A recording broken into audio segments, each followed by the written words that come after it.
आज ऐसी अवस्था नहीं रह गई कि हम विचरण करके जैसे पीछे आए हैं विचरण करें। साधुओं को घेर कर पशुओं की तरह मार डाला जाता है। अब ऐसा समय नहीं है कि आप तीर्थयाटन करें, भ्रमण करें। अब समय ऐसे है कि भगवान की कृपा से यदि कुटिया बन जाए तो धाम आदि में वास करो, चुपचाप नजदीक के गांव से जहां परिचय है वहां से मांग के खा लो। नहीं और गांव में घुसोगे तो और भी हो सकता है कुछ। समय कलयुग का बढ़ता ऐसा प्रभाव चला जा रहा है कि यार संत है, तुमको कोई संशय हो रहा है तो बंदी बना लीजिए और उसकी जानकारी कीजिए क्या प्रसंग था। ऐसे पशुओं की तरह टूट पड़ना, संत का मतलब इस तरह से उपहास, इस तरह से अमर्यादित चेष्टा तो बहुत ही घातक चेष्टा है। तो आजकल ये समय नहीं रह गया कि आप जवान जवान साधु गांव गलियों में घूमे। हाँ निर्धारित है, जैसे हमारे ब्रजमंडल के गांव हैं, ये जानते हैं, ये संत की मर्यादा को जानते हैं, इनके दरवाजे से मांग लो। अब समय नहीं रह गया, पशुओं की तरह घेर के मार डालते हैं, जान से मार डालते हैं। ऐसा तो बड़ा कठिन है। कोई भी ऐसे निंदनीय आचरण इस भेष का लेके कर सकते हैं, लेकिन बहुत अच्छे अच्छे भी महापुरुष हैं। तो परिग्रह रहित जीवन पर अब धाम में इसकी जरूरत है कि आपके वास की व्यवस्था हो, आपका भोजन शरीर यापन के लिए हो, खूब भजन करके शरीर पूरा करो धाम में। अब ये समय नहीं रह गया कि आप बाहर भ्रमण करें। सच्ची कह रहे हैं, अपने लोगों ने जो जीवन तो वो अब तो है ही नहीं वैसा जीवन, चलने लायक नहीं जीवन है। परिग्रह उतना ही रखो जितनी आवश्यकता। रोज का रोज ठाकुर जी व्यवस्था अपने जनों की करते हैं। आप अपनी चिंता न करेंगे, अपनी चिंता करेंगे तो ठाकुर जी निश्चिंत हो जाएंगे आपसे। और हम चाहते हैं कि वो निश्चिंत ना हो, हम निश्चिंत हो उनके भरोसे पर। निराशा, हमारे अंदर किसी से कोई आशा न रह जाए कि ये व्यक्ति भगत है, ये बहुत जहर है, प्रार्थना है, मान लेना। ये जो आज का सत्संग बिल्कुल अंतर की बात से हम कह रहे हैं, इसे समझ लीजिए। बहुत सुधरने की जरूरत है। हम जरा सा कुछ भजन करते हैं, 4 गृहस्थों को साथ लेके चल देते, धनी मानी और वही। जरूरत नहीं है। आप निरपेक्ष होकर के अपने धर्म का पालन कीजिए, मन आए 4 रोटी दे दीजिए, इसके बाद हम आपको पहचानेंगे नहीं। पहचान प्रभु से है, उन्होंने प्रेरित करके आपको भेजा। हम आपको कुछ नहीं जानते, ना कभी मानते हैं।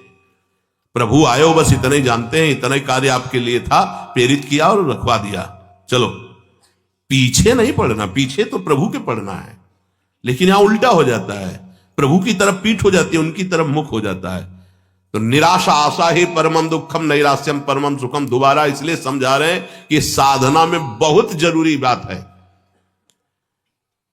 किसी भी ने बहुत सेवा की, जब कोई नहीं था तो बाजार में खड़े हुए के कहा कि जिंदगी में कभी ऐसा मत समझ लेना कि हम तुम्हारा एहसान मानेंगे। तो बहुत प्रेमी जन, हे बाबा ऐसे बंद कर बात, बता कल क्या लाना है। वो तो बहुत निरपेक्ष है। आज भी वैसे ही पहले दिन से आज तक वैसे ही, वही श्रद्धा, वही निष्ठा, वही समर्पण। 26 साल हो गए होंगे लगभग, वही समर्पण, वही निष्ठा। कोई दिन ऐसा नहीं जिस दिन सेवा उनकी ना होती। शाम के वही आके पूछते थे कुछ मिला खाने को, वही निष्ठा, वही। वर्षा है तो भींगता हुआ, गिरता हुआ, वो तो देखा है ना। और कभी एहसान नहीं, आओ आओ आपने, कभी नहीं। ऐसे उसका भी कभी नहीं, कोई मांग नहीं, कोई प्रश्न नहीं। और इधर से भी कोई बड़ाई नहीं, कोई अपनापन भी नहीं दिखाया। ये तब ऐसे चलता है। निराशा, एकमात्र श्री जी से आशा। ये देख लो, अंदर किसी से भी आशा नहीं होनी चाहिए। आशा हम प्रभु से प्राप्त करने की। क्या आपके चरणों का प्रेम, आपके नाम का प्रेम, कोई आशा ही ना रह जाए, ऐसी आशा आपसे आशा है कि कोई आशा ही ना रह जाए, हमें ऐसी स्थिति प्रदान करें।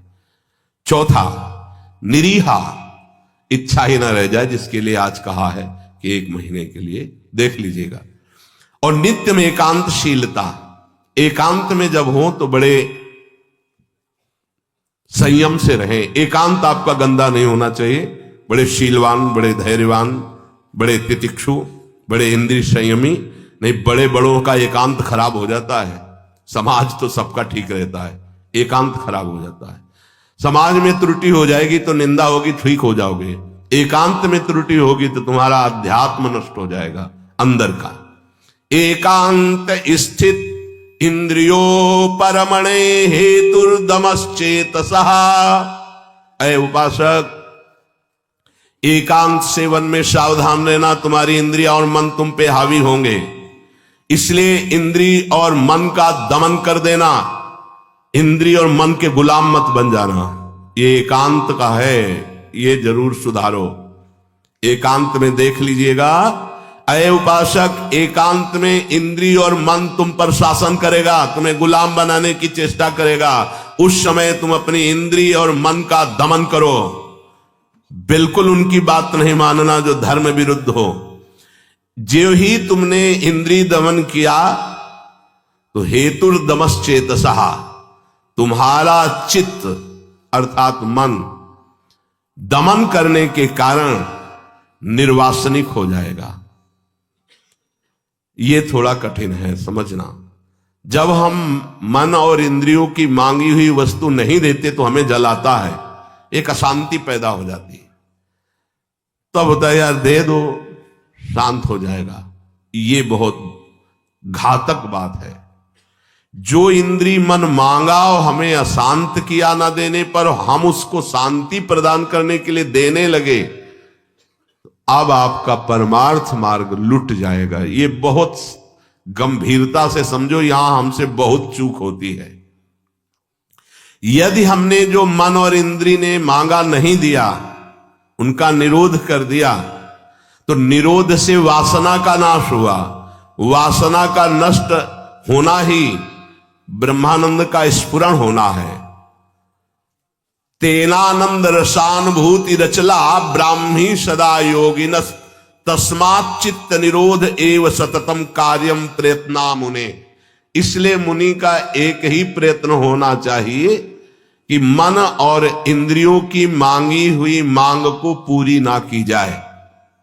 मन और इंद्रियों की मांगी हुई मांग का निरोध करने से जलन होती, अशांति होती है। उसको जो सह गया तो फिर निर्वासनिक होता है। निर्वासनिक चित्त ही ब्रह्मानंद का स्फुरण करने लगता है और उस आनंद में सतत रहने के कारण वो समाधिस्थ हो जाता है। आओ समाधि भीतर, चित्त न डुलाई तू, जिसे स्वामी जी कहते हैं। तो वाचम नियच्छात्मनितम नियच्छ बुद्धौ धियम यच्छ च बुद्धि साक्षिणी, तम चापि पूर्णात्मनि निर्विकल्पे विलाप्य शांतिम परमाम भजस्व।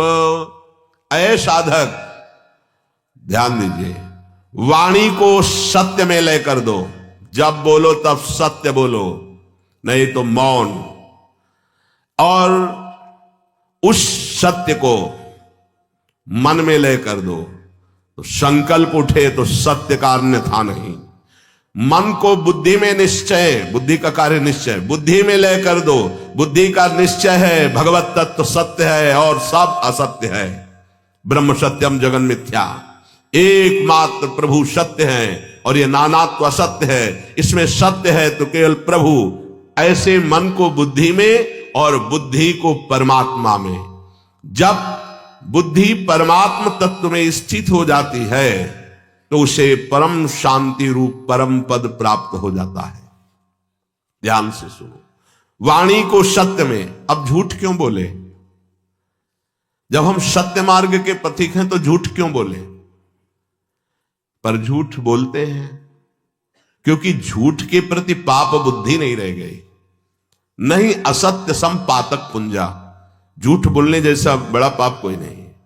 गोस्वामी जी कह रहे हैं, नहीं असत्य सम पातक पुंजा, ये पापों का समूह, क्योंकि झूठ पे झूठ बोलते चले जा रहे हैं। सत्य बोलना सीखो। मोबाइल तो ज्यादा झूठ बुलवाता है, बहुत ध्यान रखना। मोबाइल से बहुत झूठ बोला जाता है। तो आप कहां हैं? तो इस समय तो हम आगरे में हैं, हम वही पड़ोस वाले घर में।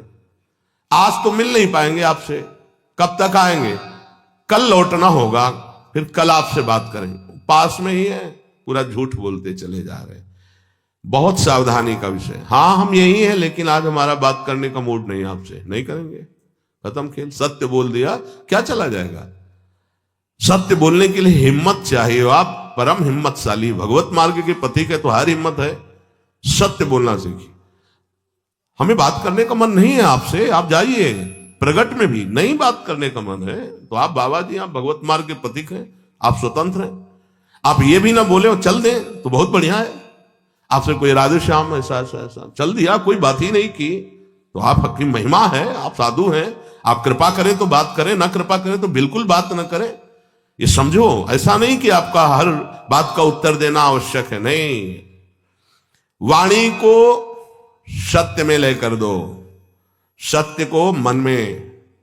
अभी मन में असत संकल्प उठते हैं, सत्य संकल्प, और मन को बुद्धि में, बुद्धि को परमात्मा में। फिर क्या हुआ? परम शांति, परम आनंद। जब तन्निवृत्त्याह मुने सम्यक सर्वो परमणम सुखम संदृश्यते सदानंद रसानुभव विप्लव।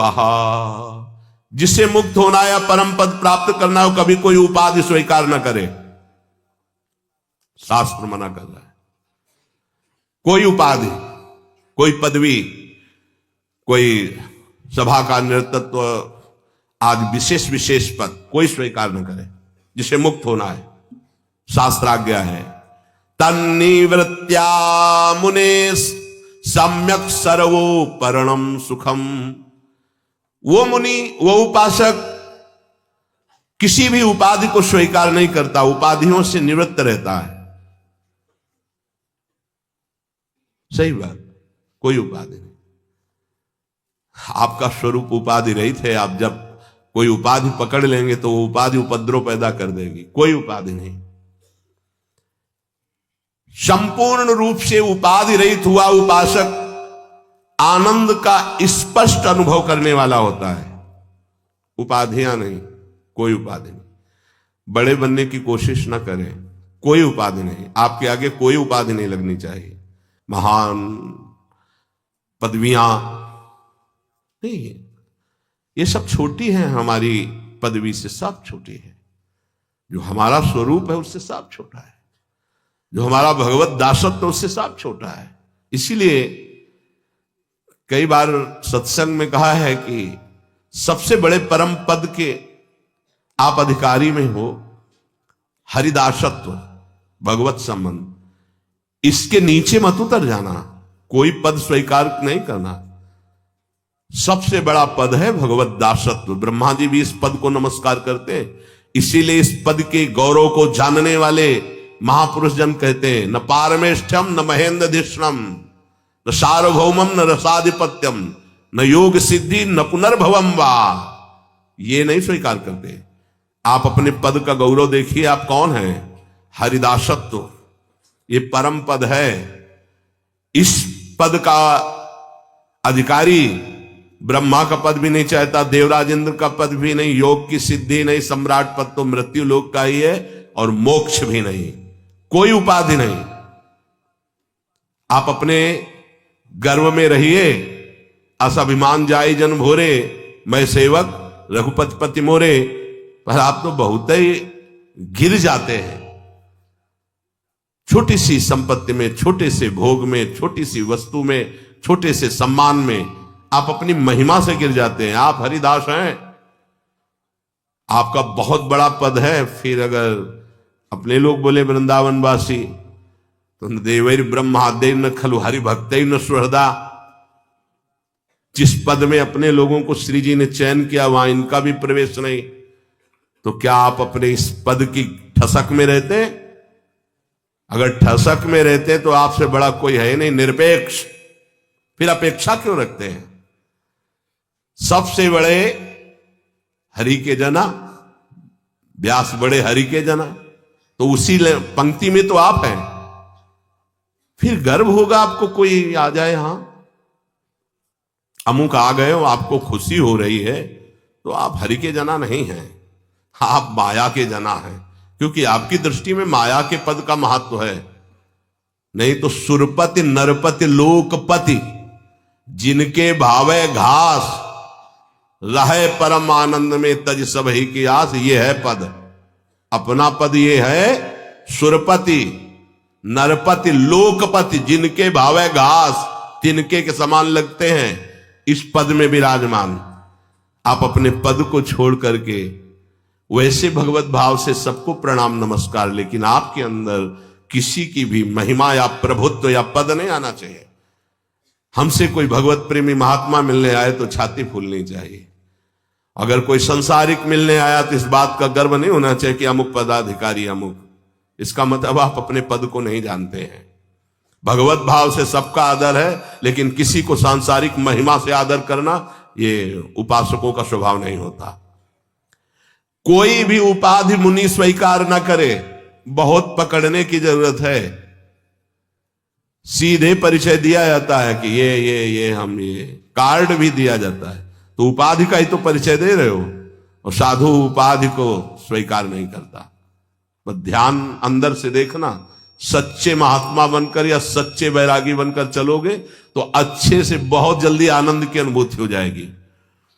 तन्निवृत्त्या मुने, अय मुनि, इन उपाधियों से निवृत्त हो जाना। उपाधियों का आदर है ना, उपाधियों की आकांक्षा है। बड़े महापुरुषों में स्थिति पाई गई है। बिल्कुल ये अंदर से आज गर्व होता है। पहले किसी सभा में कोई महापुरुष आता था तो गर्व किया जाता था कि आज अमुक संत हमारी सभा में शोभायमान हुए, अहोभाग्य संत पद। आज होता है कि संसार का पदाधिकारी विषयी पुरुष पधारे तो बोर्ड लग जाएगा, गर्व होगा कि हमारे यहां अमुक आए। हम भगवत दासत्व से युक्त है। हमारी दृष्टि में एक छोटे से समाज में बड़ी दैन्यता से जीवन जीने वाला और एक महान पदाधिकारी, दोनों के प्रति समान दृष्टि समान होनी चाहिए। ये आंतरिक वृत्ति देखनी। ये सत्संग है, सत्संग जिसमें आप बचकर निकल जाओगे प्रभु की प्राप्ति के लिए। वो पुण्यात्मा है, पुण्य के बल से वैभवशाली पदाधिकारी हुआ। आप महात्मा है, पुण्य के ऊपर भी विजय करके परम पद प्राप्त करने वाले। इसमें स्थित रहना चाहिए। बिल्कुल बिल्कुल सावधान। कहीं किसी, अब ये बहुत बड़ा रोग बढ़ रहा है, ये बहुत बड़ा दोष हो रहा है। कोई भी आवे सबका सम्मान है, लेकिन गर्व का विषय कोई वीतराग परमहंस सभा में पधारा, अहो भाग्य सभा धन्याति धन्य हो गई। जो उपाधियों का त्यागी होता है वो स्पष्टतया परमानंद का अनुभव कर लेता। ना स्वयं में कोई उपाधि, ना किसी उपाधि वाले का। अंदर से कोई महत्व नहीं। बाहर से तो सम्मान हम हर जीव का करते हैं, अंदर से देख लीजिए। गर्व नहीं होना चाहिए। कोई भगवदानंद में डूबा हुआ है तो दौड़ के देखने लायक, उसकी चरण रज लेने लायक। विषयी पुरुष, संसारासक्त, संसार के अभिमानी, ये अपने दर्शन लायक है। हाँ, इनके हृदय में बैठे प्रभु का दर्शन करते हैं, नमस्कार करते, खेलो कूदो उसी माया में। इनका महत्व थोड़ी रखना है कि बोर्ड में आ गए, उसमें छप गए, उसमें चलते हैं चित्रों में तो हमारे बंधनी हो गए। हमारे बंधनी तो सबके हृदय में विराजमान प्रभु, और उनकी जो आराधना करते हैं।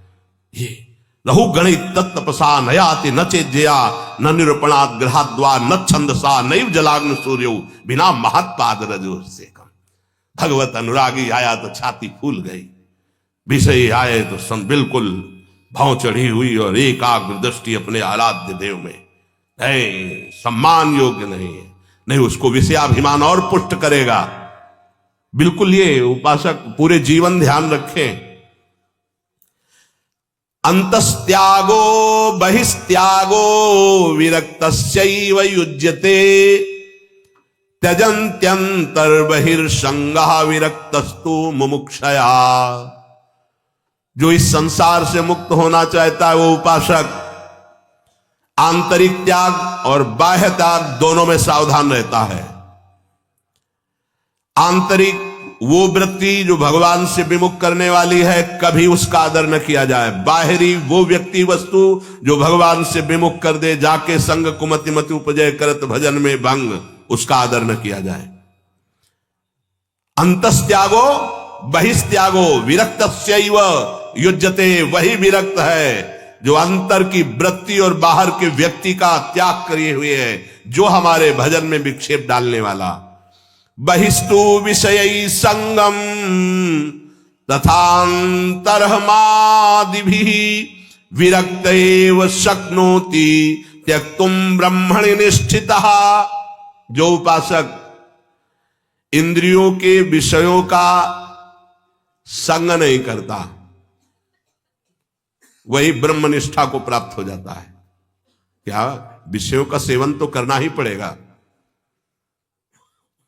जल पीना है, भोजन पाना है, वस्त्र धारण, ये सब विषय ही है, लेकिन युक्ताहार विहार उचित। भोजन पाते समय रसेंद्री नाम में लगनी चाहिए, नाम का स्वाद होना चाहिए, भोजन का नहीं। वस्त्र के पहनने के समय उसकी क्वालिटी पे नजर नहीं होनी चाहिए, शरीर ढकना है, बस इतना समझ लिया जाए। अगर किस कंपनी का है, क्वालिटी पे नहीं चलना, जो शरीर के लिए उचित है जितना उतना धारण कर लीजिए। बहिस्तु विषय संगम। एक संत भगवान को देखा था, वो अपने हाथ से जहां फट जाता कपड़ा उसको इससे धागे से पसा, अरे कई साल हो गए, जब उनसे बात करो स्वामी जी बात, अरे अभी चल रहा है, अरे अभी चल रहा है। एक संत के पास एक स्वेटर ले गए, आर्मी के थे, बढ़िया स्वेटर, स्वामी जी बहुत बढ़िया बच्चा, बहुत बढ़िया। नहीं स्वामी जी आप रख लो, अच्छा रख लेते, टांग दी झोपड़ी में। फिर दूसरे दिन स्वामी जी कैसा रहा पहने, बोले आपने कहा था रख लेना तो रख लिया है। तीसरे दिन फिर आए, स्वामी जी पहना आपने, बोले नहीं बच्चा वो रखा है, हम देखते हैं बहुत बढ़िया है। बोले स्वामी जी पहन लीजिए, बोले तुम्हें जरूरत हो तो ले जाओ, ले 2-4 दिन में, ठंडी ज्यादा बढ़ रही तो हम जला के ताप जरूर सकते हैं। वो ले गए वापस। ए साधु अपनी निष्ठा में रहता है, अपनी निष्ठा, ये बड़ा आनंद है। फिक्र फारी फकनी करे ताको नाम फकीर, कबीर दास जी कहते हैं। मन लाग्यो राम फकीरी में मन लाग्यो, जो सुख देखा राम भजन में वो सुख नाही अमीरी में मन लाग्यो। मन लाग्यो राम फकीरी में, भली बुरी सबकी सुन ले बे, करी गुजरान गरीबी में मन लाग्यो। मन लाग्यो राम फकीरी में मन लाग्यो, कहत कबीर सुनो भाई साधो, साहब मिलत सबूरी में मन लाग्यो। मन लाग्यो राम फकीरी में, भली बुरी सबकी सुन ले बे, करी गुजरान गरीबी में, जो सुख देखा राम भजन में वो सुख नाही अमीरी में।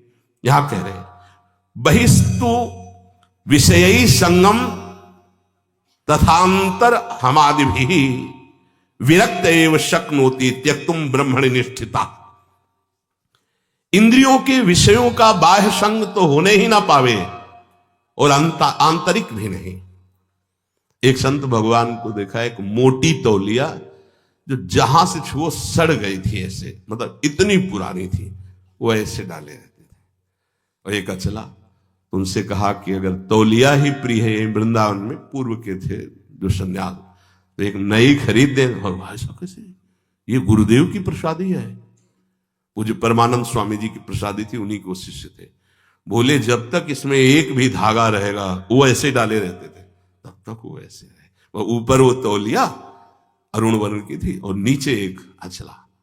बस ये देखो, साधुता का आनंद लेने के लिए भगवान ने जब मार्ग में दिया, गृहस्थी में उचित पवित्र वस्त्र धारण किए, धर्म पूर्वक कमाए हुए, धर्म पूर्वक अन्न से पोषण, और दूसरों का भी, अतिथि का, रिश्ते नातेदारों का, साधु संतों का, पशु पक्षियों का, उनके लिए ऐसे परम पद की प्राप्ति है।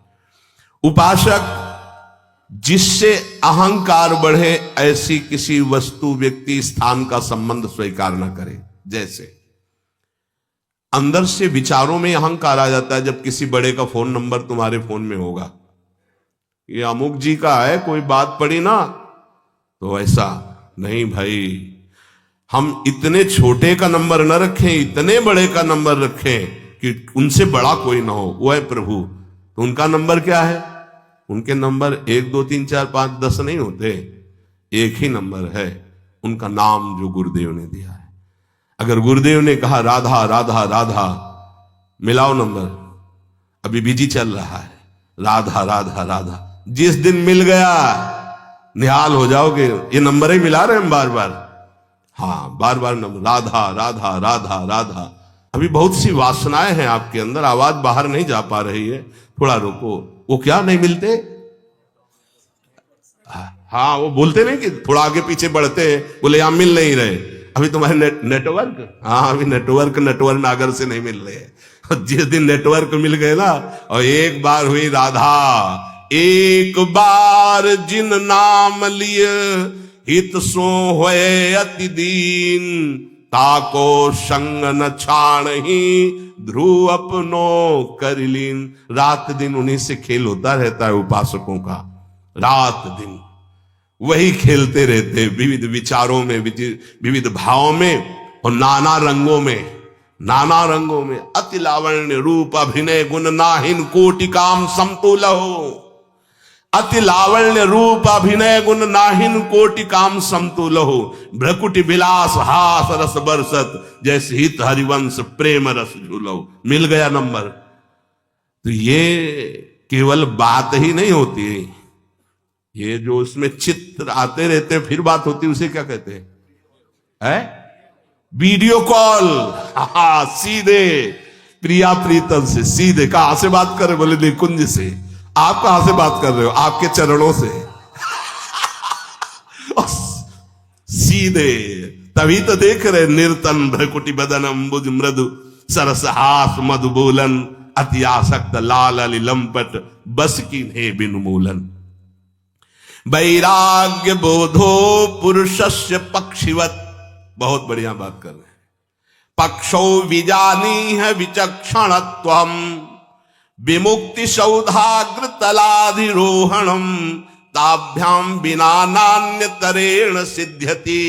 इसके बिना ना तुम्हें सिद्धावस्था प्राप्त होगी, न भवसागर से तर पाओगे। जैसे पंछी आकाश में दो पंखों से उड़ता है, ऐसे ही उपासक सुदृढ़ वैराग्य और गुरु प्रदत्त ज्ञान, इन दो से संसार सागर से पार होता है। एक भी पंख टूट जाए तो चल नहीं पाएगा। सुदृढ़ वैराग्य एक पंख है, गुरु प्रदत्त ज्ञान एक पंख है। ऐसे चलना है तुम्हें, ऐसे चलना है तुम्हें, ये जो हमें ज्ञान मिल रहा है ये, और सुदृढ़ वैराग्य, इन दोनों से हम इस संसार यात्रा को पूर्ण कर लेते हैं।